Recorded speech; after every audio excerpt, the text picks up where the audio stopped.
En Ouchi, l'argot ivoirien, lorsqu'on veut dire il y a du travail, on dit Yabara. Effectivement, il y a Bara en Côte d'Ivoire et ce dans tous les domaines d'activité. Si on veut de vous permettre, jeunes de Côte d'Ivoire, de saisir toutes les opportunités de travail et même d'entreprendre, que le ministère de la Promotion de la Jeunesse et de l'Emploi des Jeunes a initié cette émission. Dans Yabara, nous vous présenterons les modèles de réussite, nous vous donnerons toutes les informations importantes pour la création de votre propre entreprise. Il s'agira pour nous de vous motiver, de vous booster afin de réaliser votre rêve. Bonsoir à tous, bienvenue dans Yabara.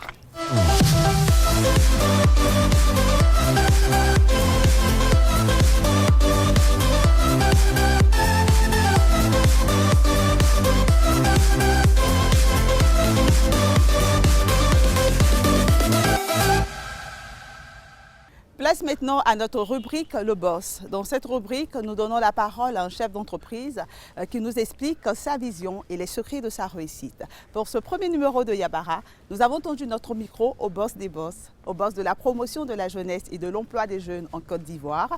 Vous l'avez sans doute deviné, il s'agit du ministre Mamadou Touré qui nous explique sa vision et les actions de son ministère.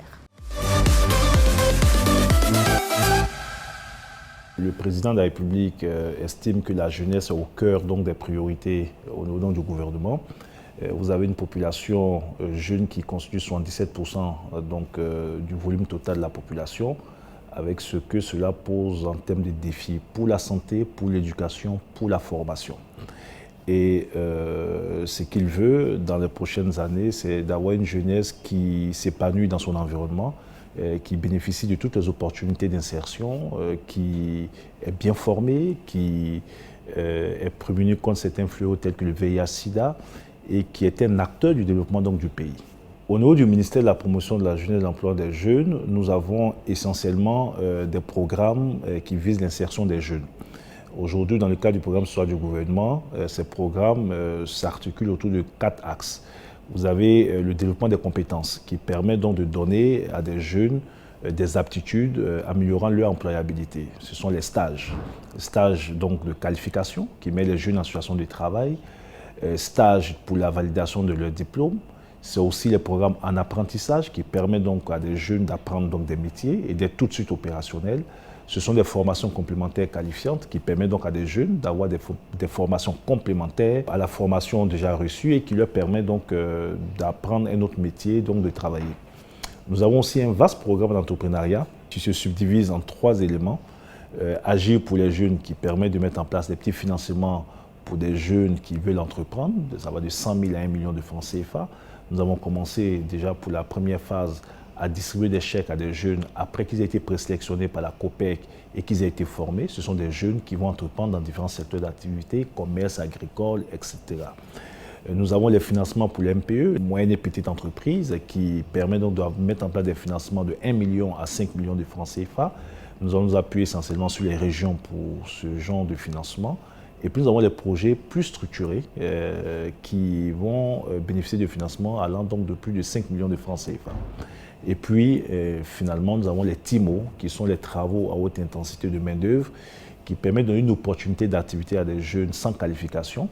Mais l'idée aujourd'hui, c'est qu'au bout, ces jeunes, après ces 6 mois, puissent constituer une épargne et puissent avoir un appui de notre part pour s'installer et mener des activités génératrices de revenus. Notre objectif, c'est de faire en sorte que des jeunes, sans avoir besoin d'avoir un bras long, puissent accéder donc aux différents programmes. Et pour cela, nous avons mis en place une nouvelle plateforme qui est totalement digitalisée, et c'est la plateforme technologique de l'Agence Emploi Jeune, où tout jeune, quel que soit l'endroit où il est, il suffit de justifier donc d'être ivoirien, d'avoir 18 et 40 ans, de poster son projet ou de postuler donc pour des postes de stage, pour un emploi, ainsi de suite. Et derrière, vous avez toute une équipe qui travaille et qui sélectionne ces jeunes. Je suis heureux aujourd'hui de voir que des milliers de jeunes qui ont fait confiance à ce dispositif, sans connaître forcément quelqu'un en Côte d'Ivoire, accèdent aujourd'hui à nos différentes opportunités. À court et moyen terme, nous continuons de notre part de mobiliser les opportunités. Nous avons un objectif qui nous a été assigné par le gouvernement,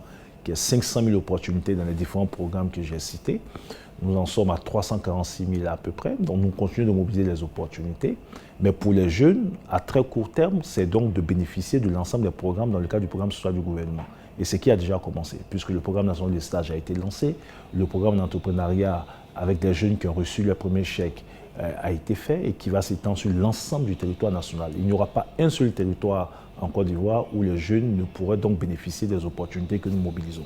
Il y a Bara en Côte d'Ivoire, mais pour Bara en Côte d'Ivoire, il faut d'abord avoir l'information. Notre rôle, c'est donc de démocratiser l'information. Et j'ai mis un point d'honneur sur cet aspect. Et l'Agence Emploi Jeunes travaille aujourd'hui à donner l'ensemble des informations. J'invite tous les jeunes de Côte d'Ivoire à visiter la plateforme de l'Agence Emploi Jeunes. Mes vœux vont dans le sens d'aller plus loin dans ce que nous entreprenons. Vous savez, il y a des défis énormes au niveau de la jeunesse ivoirienne. C'est vrai qu'il y a du boulot en Côte d'Ivoire. C'est vrai qu'aujourd'hui, on a de plus en plus d'entreprises qui s'installent. C'est vrai qu'il y a de plus en plus d'opportunités. C'est vrai qu'il nous faut créer une cohérence entre les formations que les jeunes reçoivent et ces opportunités qui se créent. C'est vrai que nous avons obtenu du résultat. Nous avons aujourd'hui, grâce aux dispositifs mis en place par l'État de Côte d'Ivoire, des centaines, voire milliers de jeunes qui aujourd'hui peuvent avoir des opportunités, mais ça reste encore insuffisant. Parce que vous avez des millions de jeunes dans ce pays qui sont en attente donc de perspectives. Et c'est pour cela qu'avec mon équipe, nous allons nous battre pour aller plus loin dans les résultats déjà obtenus. En vue de faciliter l'insertion professionnelle des jeunes, le gouvernement ivoirien a créé en 2015 l'Agence Emploi Jeunes. Vous trouverez désormais une agence emploi jeunes dans toutes les communes de Côte d'Ivoire. Le ministère de la Promotion de la Jeunesse et de l'Emploi des Jeunes a signé une convention avec l'Union des villes et communes de Côte d'Ivoire pour faciliter cette installation. Nous avons visité pour vous l'Agence Emploi Jeunes d'Adzopé. On y va.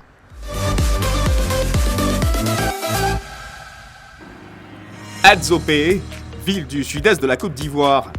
Nous sommes lundi et il est 11h. La cour de la maison de la culture de la ville est le théâtre d'un ballet incessant. Des jeunes de tous âges vont et viennent. Ils se rendent surtout dans le bureau affecté au guichet Emploi Jeunes. Ici, je suis venu dans le cadre du projet Emploi Jeunes. Voilà, ce projet-là qui consiste à octroyer du crédit à des jeunes qui ont véritablement qui ont ce souci-là de s'autosuffire. Comme Yapo, ils sont des dizaines de jeunes à avoir suivi la procédure, c'est-à-dire se rendre sur la plateforme internet des guichets Emploi Jeunes et renseigner les champs avant de se rendre physiquement dans les locaux de leur ville pour rencontrer les agents, se faire enregistrer et recevoir toutes les informations dont ils ont besoin. Bon, j'ai fait la première, elle a tout fait, elle m'a reçu, et puis bon, on a dit qu'ils allaient m'enregistrer, et puis après on me laisser. Toutes les jeunes chômeurs, je leur demande de venir s'inscrire, et puis bon, voilà la suite des choses, c'est tout. Les guichets Emploi Jeunes n'enregistrent pas que les projets générateurs de revenus. D'autres solutions y existent pour pallier le problème du chômage des jeunes Ivoiriens. Les personnes qui ont besoin d'un stage pour valider leur diplôme, des personnes aussi qui ont déjà validé le diplôme, qui sont en quête d'un emploi, d'un stage de qualification. Ensuite, des personnes qui ont fait le stage de qualification, le stage de validation et qui souhaitent avoir un premier emploi, même des personnes qui n'ont pas de niveau peuvent également profiter des services parce qu'on a des programmes, des travaux de haute intensité. Les entreprises aussi, nous leur lançons un appel de se rapprocher de l'Agence Emploi Jeunes pour exprimer leurs besoins en matière de personnel. L'Agence Emploi Jeunes est qualifiée pour sélectionner le personnel dont ils ont besoin. Dans sa politique de décentralisation, le ministère de la Promotion de la Jeunesse, à travers l'Agence Emploi Jeunes, a signé une convention avec l'Union des villes et communes de Côte d'Ivoire. Ainsi, les 201 communes du pays hébergent au moins un guichet Emploi Jeunes qui n'attend que les 18-40 ans afin de leur proposer un palliatif au manque d'activité professionnelle. Oser, persévérer, continuer à y croire. C'est le leitmotiv des entrepreneurs qui ont réussi. C'est certainement à force d'y croire que Rebecca Zoro, cette jeune styliste ivoirienne, a réussi à réaliser son rêve, celui de devenir une créatrice de mode de renommée internationale. Avec sa marque Yébé, Rebecca Zoro fait partie des stylistes africains qui habillent la star américaine Beyoncé. Écoutons son histoire.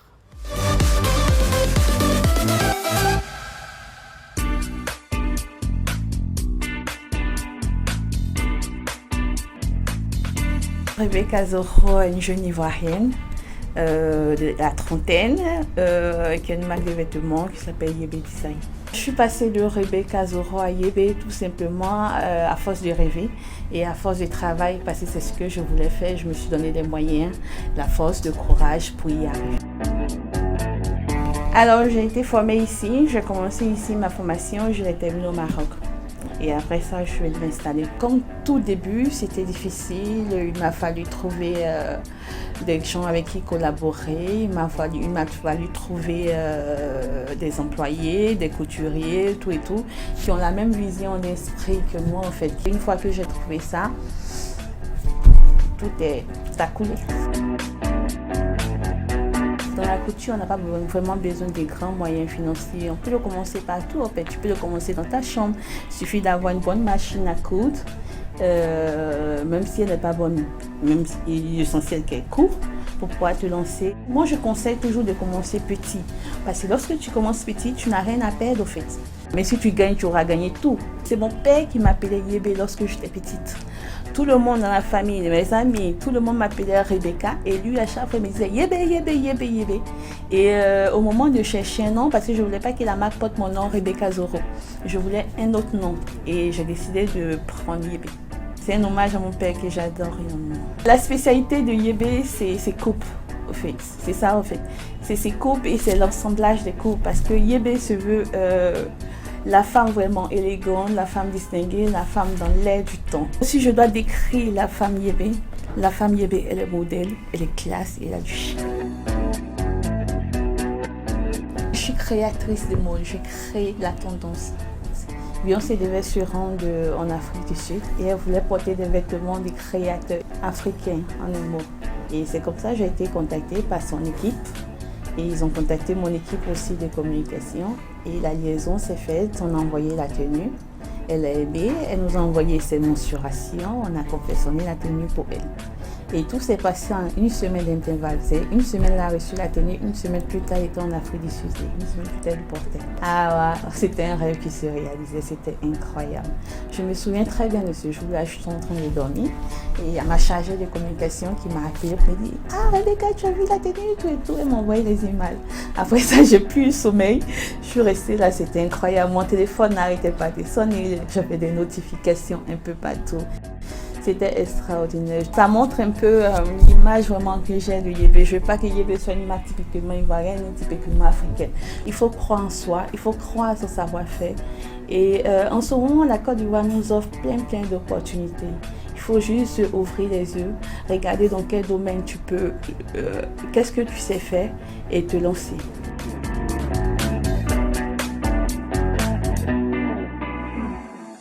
Nous sommes à la fin de notre émission et j'espère que vous avez reçu le maximum d'informations pour votre insertion professionnelle. N'oubliez pas, il y a Bara en Côte d'Ivoire et c'est à force d'y croire qu'on réussit à réaliser son rêve. À bientôt.